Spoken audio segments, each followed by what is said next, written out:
കേരളത്തിലെ CPM അതിൻ്റെ ചരിത്രത്തിലെ ഏറ്റവും വലിയ തകർച്ചയെ നേരിടുകയാണ്.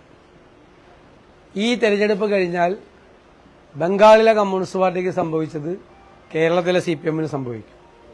കാരണം അധികാരത്തിന്റെ അഹങ്കാരത്തിൽ ചെയ്തു കൂട്ടിയ കാര്യങ്ങളെല്ലാം ഇപ്പോൾ തിരിച്ചടിയാവുകയാണ്. ഞാൻ നേരത്തെ സൂചിപ്പിച്ചപ്പോൾ പലരും എന്നെ പരിഹസിച്ചു. ഉത്തമരായ കമ്മ്യൂണിസ്റ്റുകാരും അവരുടെ കൂടെ നിൽക്കില്ല. നല്ല കമ്മ്യൂണിസ്റ്റുകാരുള്ള സംസ്ഥാനമാണ് കേരളം. നല്ല കമ്മ്യൂണിസ്റ്റ് പ്രവർത്തകരുള്ള സ്ഥലമാണ്, നേതാക്കളുള്ള സ്ഥലമാണ് കേരളം, സംശയമൊന്നുമില്ല കാര്യത്തിൽ. പക്ഷെ അവരെല്ലാം പാർട്ടിയുമായി അകലുകയാണ്. ഇടതുപക്ഷ സഹയാത്രികർ പൂർണ്ണമായി തന്നെ CPMുമായി അകന്നു കഴിഞ്ഞു. പാർട്ടിയിലെ നല്ല ആളുകൾ, നല്ല നേതാക്കൾ, നല്ല മെമ്പർമാർ അവരിൽ നിന്ന് പോവുകയാണ്.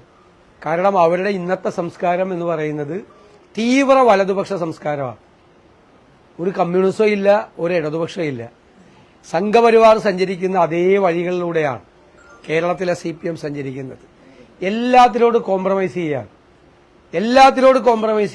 വർഗീയതയോട് കോംപ്രമൈസ് ചെയ്യാണ്, തീവ്ര വലതുപക്ഷവാദത്തോട് കോംപ്രമൈസ് ചെയ്യാണ്.